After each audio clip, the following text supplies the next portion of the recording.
Hello, thank you for joining today.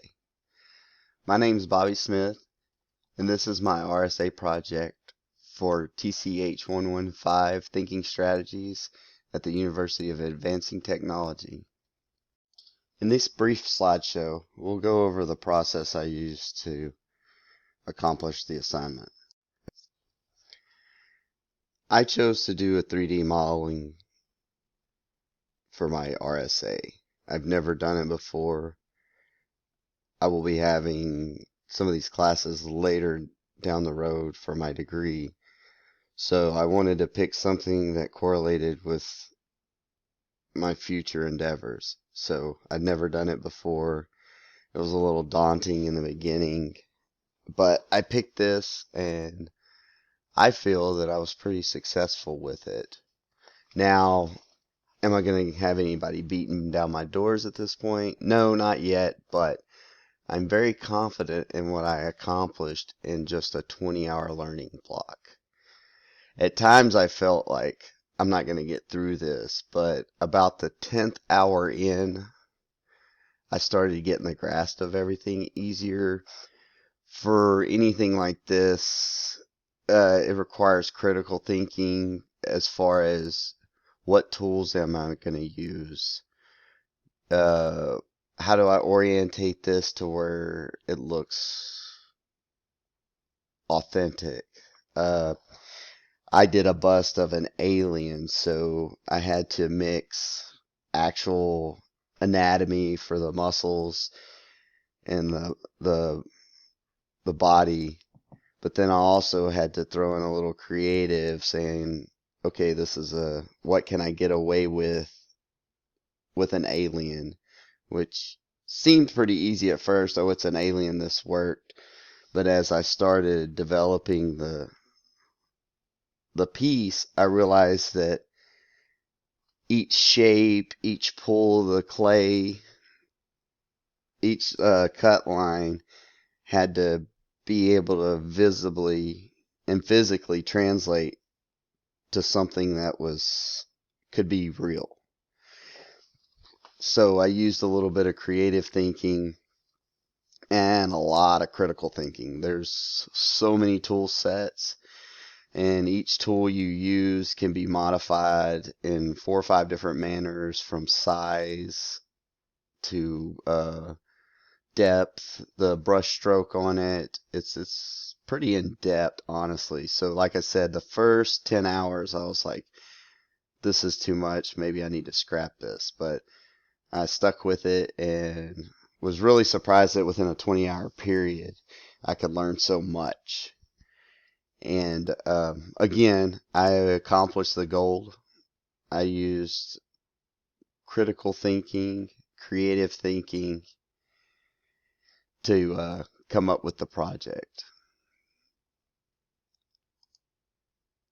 Here in this slide here, I'm just going to give you through some of the walkthrough in my project design. I started out using Grant Abbott's tutorial on YouTube. I left the link down below. And I started out just doing the basic shapes and started learning how to position them on the work area. You know, for 3D, you're using X, Y, and Z planes. So to get everything orientated and lined up to where it looks proper. So from this here, you can see where I had the shapes. And then I started creating. At first, I didn't really do the sculpting section. I just kind of learned how to manipulate the blocks and put different parts together with this little cheesy looking guy here. Then I expanded over into the sculpt. This ball here is what I started out with. That's your sculpting. You can change the shapes for pretty much whatever, but for a bust and a head, I started out with just a head, so I'm like, okay, you need a kind of a basic shape to go off of. This was this little beholder eyeball guy here. This was my first one, and I played around with I really didn't know too many of the commands. This was probably like hour 4 or something. I was still learning the commands and everything. And I didn't quite know how to add multiple pieces in and connect them. So I scrapped this and then went with the alien. And we'll see in the next slide. Here we go. Here's my alien. And just again, we're going to cover thinking strategies that I used for this exercise. Was the creative thinking and the critical thinking. Like I said, for the critical thinking, there's so many tools that you can use, from grabbing the piece, pulling it. You have crease. You have some that smooths, some that adds more material onto the sculpt. And it gets pretty detailed. You can change the brush size for real micro details. I didn't get into that too much. I was trying to keep it simple. So there's still a lot of controls I need to use, but I'm like, again, this was a great accomplishment in my opinion, from never doing this before, never even using the software. So I was very pleased with that. And here's the alien you see. We went in and for this, I didn't show this in the slideshow, but you're able to take a image and put it in the background while you're sculpting. And for the anatomy, I just did the picture of the muscle system and tried to mimic it as much as possible and bring it from a 2D image to 3D. Here was the printing. I said I was going to print in my goal. I've done 3D printing for a couple of years now. It's what drove me to get out of the oil industry and get into the technology side of things. And so that also was printing the sculpt showed me that I actually knew what I was doing and that I could make a viable or usable product or art. And so I printed it at a low detail, so some of the detail, this is not anything to do with the sculpt. This is just my print settings. Because like I said, this is a maybe 6-7 inches tall, and it took 5 hours to print. So that's the one thing a lot of people don't understand with printing. It is not a rapid prototype method. You can get some things out pretty fast, but for the most part, if depending on size and detail, you're gonna spend some time printing. So this is just showing the print time, and this is it on the printer as it's printing, and this one over here to the right is what it looks like. These are supports that hold up all the angles and stuff like that. So enough of the printing. We'll go over that. Here's another photos of the model, and you can see the layer lines in there from that's just a low resolution or low detail on the printer that does that. Right here it looks like there's some almost like a separation line, but it's not. It's just the way the model combined with that. There's a little air gap in that section, but it's all one piece. You can see, I'll like to, if you can notice places right in here, some of the smoothing, I didn't get all the faces smooth on there. So there's some discrepancies, and yes, there's a lot more I could have done to clean this up, but that would have required a little more time and knowledge. And here we have the final results. Excuse me. I threw a coat of paint on there just to color it in. We can see here, you can still see some of it looks more pixelated is what I was talking about. The faces here, I didn't get that smooth completely. I was really like the back part of this. I thought I nailed the muscle structure.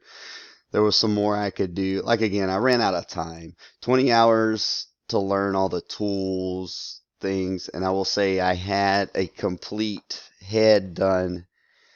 I had a really nice head done, and I forgot to save. So This goes with gaming, business. If you're working on a project, remember to save, save, save.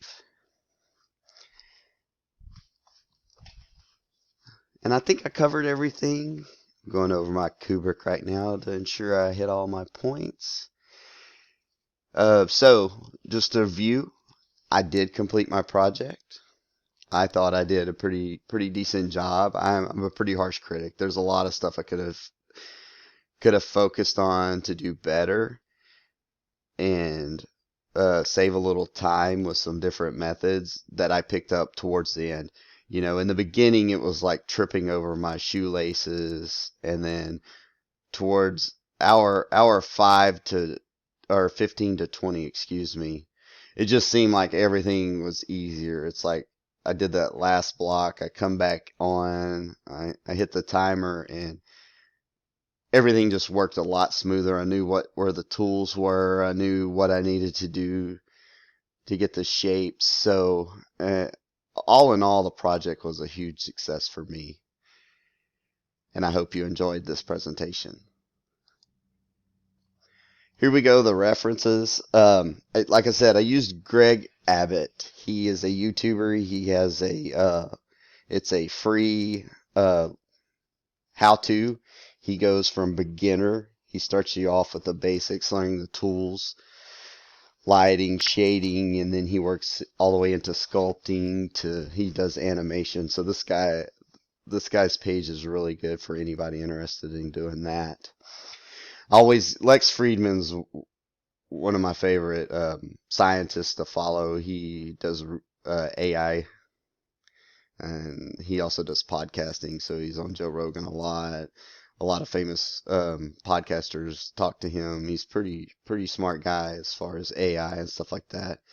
And he does some lectures on deep learning, and any kind of learning coincides with the thinking strategies. And he mostly covers AI and self-driving stuff, but it all blends together as far as thinking strategies. It's the same strategies we use, just in a different application. So highly recommend him. And then I know the name sounds funny, but Sir Pinkbeard, I was having problems getting the print smooth and everything, so I was just typed in how to do so and so, and I watched a few videos, and and it's hard to follow, and they're fast, or if they were in a from another country, it was just hard to understand them. So I found this guy here. He does an amazing job, and I highly recommend if you're into any kind of 3D sculpting or any of the Blender processes.